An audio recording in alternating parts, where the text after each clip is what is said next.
दोस्तों, आरजे कमरीना के साथ फिर एक बार जुड़े रहने के लिए आप सभी का बहुत बहुत शुक्रिया।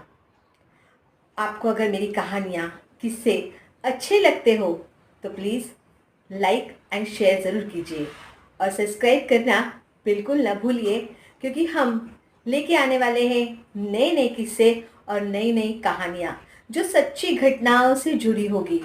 दोस्तों, आज की जो कहानी है, ये कहानी नहीं, एक किस्सा है। कई बार हम सुनी सुनाई बातों पर इतना विश्वास कर लेते हैं कि उसके पीछे दौड़ना शुरू कर देते हैं। ऐसी ही एक कहानी आज मैं आपसे शेयर करना चाहती हूँ। ये कहानी एक छोटे से गांव की है, एक छोटे से परिवार से, या फिर छोटे से एक पूरे गांव की ही स्टोरी कह लीजिए। यहाँ पे एक परिवार रहता था, जहाँ पे 3 लोगों का छोटा सा परिवार, नानी, बेटी और नानी की पोती, मीन्स 3 लोग। गांव में सभी लोग इन परिवार को अच्छी तरह से जानते थे, पहचानते थे, मानते भी थे। उनके घर की जो छोटी बेटी थी, मतलब हम उसका नाम रखेंगे मुन्नी। मतलब उसका नाम हमने अलग से रखा है क्योंकि वो अपना नाम नहीं बताना चाहती। तो ये जो मुन्नी थी, सभी की लाडली थी, ननिहाल में रहती थी। तो सभी उसके मामा मामी, चाचा चाची जो भी है, उनका रिलेशन काफ़ी अच्छा था। छोटी सी थी, 5th स्टैंडर्ड में पढ़ने वाली लड़की। सभी से उसकी बातचीत, हाँ एक बात है कि जो मुन्नी थी बहुत बातूनी थी। उसको किस्से, कहानियाँ, बातें करना बहुत अच्छा लगता था। शायद उसको घर में बातें करने के लिए नहीं मिलता था, इसके लिए वो गांव भर में बातें किया करती थी, या फिर जो भी है उनका रिलेशन अच्छा खासा मेंटेन करती थी और लोग उसकी बातें सुनना पसंद भी करते थे। उसके कुछ दोस्त थे जिनके साथ में वो रोज़ स्कूल जाया करती थी। आपको मालूम है, गांव में जो स्कूल्स होते हैं ना, वो हमारे यहाँ पे जो अभी जैसे आप शहरों में स्कूल देखते वैसे स्कूल नहीं होते थे। बहुत काफ़ी लंबे तक उनको चल के जाना होता था। किसी एक बाड़ी में या फिर किसी एक पर्टिकुलर जगह पे स्कूल होती थी और सारे जगह से लोग वहाँ पे आते थे। तो अभी आप देखते हो, आप लोग स्कूल बस से जाते हो, वैन से जाते हो, अपने बच्चों को वैसे भेजते हो। लेकिन उस ज़माने में हम लोग तो पैदल ही जाते थे या फिर साइकिल से। यही हमारे लिए 2 चीज़ें थी, बराबर है ना। तो वैसे ही उनके लिए भी ऐसे ही था। तो वो लोग सब मिल के, पूरे गांव के जितने भी बच्चे थे, उनका स्कूल का टाइमिंग एक ही पर्टिकुलर होता था। वहाँ पे मॉर्निंग सेक्शन, आफ्टरनून सेक्शन ऐसा कुछ नहीं होता था। एक ही टाइम में होता था कि कोई भी एक 10 बजे का स्कूल होता था या फिर 5-6 बजे तक छूट जाता था। ये इनका पूरे स्कूल के बच्चे एक ही टाइम पे चले जाते थे, कोई सेक्शन वगैरह नहीं था। तो वो सभी बच्चे स्कूल जाया करते थे।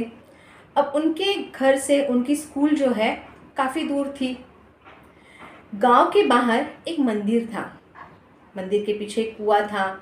उस कुएं में मस्त ठंडा ठंडा पानी हुआ करता था। अब ये जो मुन्नी है, उसके फ्रेंड्स है, या फिर गांव के हर लोग, जब भी गांव में एक रीति रिवाज होता है तो वो सभी लोग फॉलो कर देते।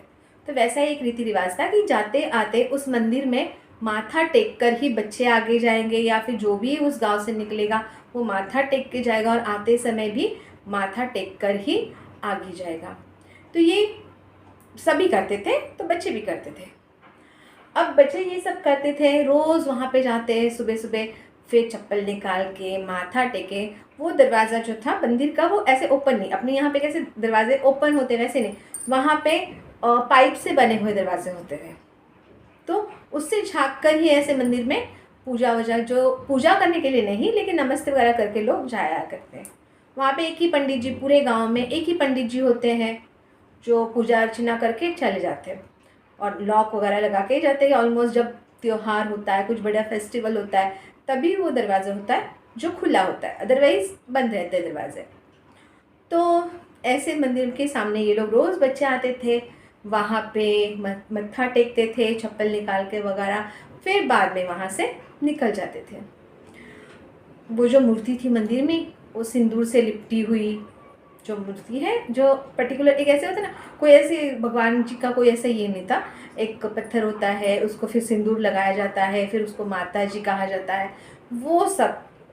अभी उसको मरियाई का मंदिर कहते थे, तो वो वाला मंदिर था। तो जाते थे, इनको वहाँ से जाना था, वहीं से आना था। शाम को आते समय भी बच्चे ऐसे ही वहाँ पर रुकते थे, कुएं का पानी वानी पीते थे, खेलते थे, फिर उधम उधम मचा के फिर घर पे जाया करते थे। एक दिन यूँ हुआ कि बच्चे स्कूल से लौट रहे थे, थोड़ा पानी वानी पिया, मस्ती की, जामुन वामुन तोड़े, वहाँ पे पेड़ वगैरह थे ना, तो जामुन वामुन सब तोड़े, और उसके बाद में सब लोग मत्था टेकने के लिए मंदिर के पास चले गए। अब ये जो मुन्नी थी ये सबसे पहले वहाँ पे पहुँच गई।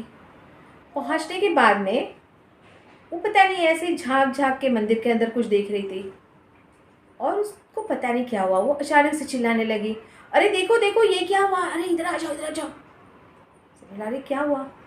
सब दौड़ते दौड़ते वहाँ पर पहुँच गए। तो उसने कहा अरे अरे इधर देखो, ये माता जी जो है इनको तो आंखें आ गई है और वो रो रही है। अब ये बात सुनकर बच्चे भी वो माता के मंदिर में झांक झांक के देखने लगे, और वो भी देख रहे और कह रहे हाँ सही में माता को तो आंखें आ गई है और माता रो रही है, बाप रे ये कैसे हुआ। सब वो लोग एक 10-15 मिनट वहीं पे उनका चल था। अब ये बात बच्चों के दिमाग में बैठ गई थी कि भाई माता को आंखें आई और माता रो रही है।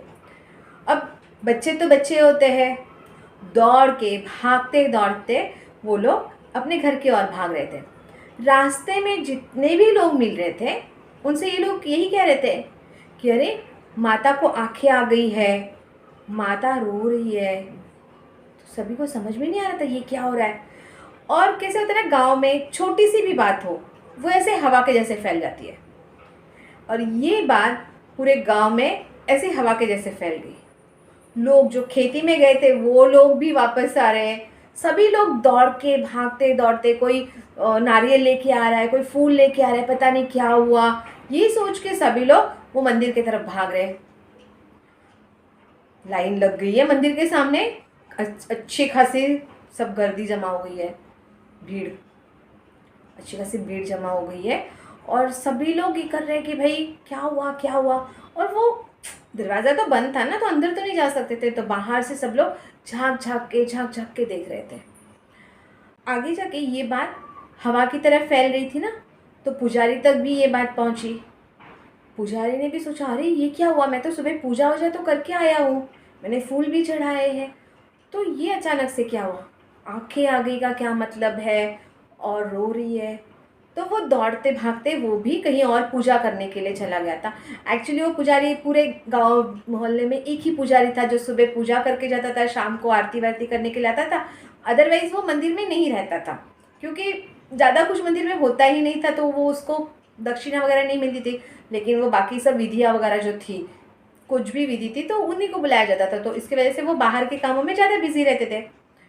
तो अब आते हैं पुजारी, भीड़ को बाजू में साइड में कर करके अंदर घुसने की कोशिश करते हैं। लोग उनको धकेलते पीछे कि भाई ऐसा कुछ हुआ है, तो नहीं मैं पुजारी हूँ करके, अरे हाँ पुजारी जी आए, सब पहचानते हैं गांव में एक दूसरे को, तो फिर उनको आगे जाने दिया जाता है। फिर वो अपनी कमर में जो चाबी लगी थी वो चाबी से ताला खोल देते हैं। ताला खोलने के बाद में वो अंदर चले जाते हैं। अब उनके साथ ही पूरी भीड़ की भीड़ जो है वो मंदिर के अंदर घुस जाती है। घुसने के बाद पंडित जी भी गौर से उस मूर्ति की तरफ देख रहे हैं, फिर जो गाँव वाले हैं वो भी गौर से उस मूर्ति की तरफ देख रहे हैं, और देवी माता की जो आंखें हैं वो देख देख के ऐसे ये हो रहा है, अरे हाँ माता रो रही है, ऐसा हो रहा है वैसा हो रहा है, ये सब चल रहा था। अब पुजारी की बात समझ में नहीं आ रही थी कि ये क्या हो रहा है। पुजारी ने गौर से देखा और ज़ोर से हंसने लगा, कहने लगा अरे ये हुआ है। तो सबने बोला ये हुआ है मतलब क्या। तो पुजारी ने ऐसे कहा, मतलब सबको समझाया कि भाई ये ऐसा कुछ नहीं हुआ है जैसा आप लोग समझ रहे हो। एक्चुअली अपनी जो देवी माता है वो हमेशा सिंदूर में लिपटी रहती है।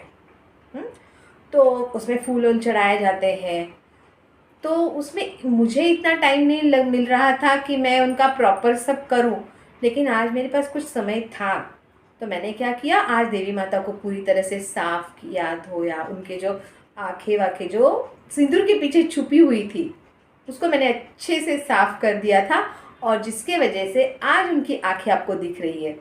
दूसरी बात ये हुई कि जब मैं सिंदूर उनको वापस से लगा रहा था तो कुछ पानी की छींटे और तेल की बूंदें जो है वो गलती से मुझसे वो आँखों के सामने गिर गई थी, जिसकी वजह से वो लाइनिंग आई है, जिससे लग रहा है कि देवी माता रो रही है। अब ये बात सुन के सभी को तो हंसी भी आ रही थी और गुस्सा भी आ रहा था कि भाई हम अपने काम छोड़ के इतना सभी करके यहाँ पे दौड़ के आ रहे हैं। लेकिन दोस्तों, ऐसा ही होता है। आपने बीच में भी सुना होगा कि भगवान दूध पी रहे हैं, शंकर जी दूध पी रहे हैं। ये बात हमने आमतौर पे सुनी और सभी लोग कटोरी में दूध लेकर सिर्फ मंदिर की तरफ दौड़ रहे थे। मैं भी गई थी, एक कटोरी और चम्मच लेके मंदिर में इतनी लंबी लाइन लगाई थी। मतलब हम लोग सोचते नहीं है, समझते नहीं है कि भाई ये सही बात है, गलत बात है, लेकिन किसी ने कहा है और उसी पे हम विश्वास रखते हैं और उसी के पीछे भागते हैं और इसी से अंधविश्वास बढ़ता है। उन बच्चों की गलती ये थी कि उनको सही बात की मालूमात नहीं थी और उसकी वजह से ये सब बवंडर खड़ा हुआ। अब जब बच्चे घर पे गए, ये जो सब बड़े लोग हैं वो घर पे गए, तो उन्होंने तो बच्चों को अच्छी खासी डांट लगा दी थी। उसमें वो जो मुन्नी थी उसको सबसे ज़्यादा डांट पड़ी, क्योंकि मुन्नी के बातों में आकर ही सभी ने ये बात फैला दी थी।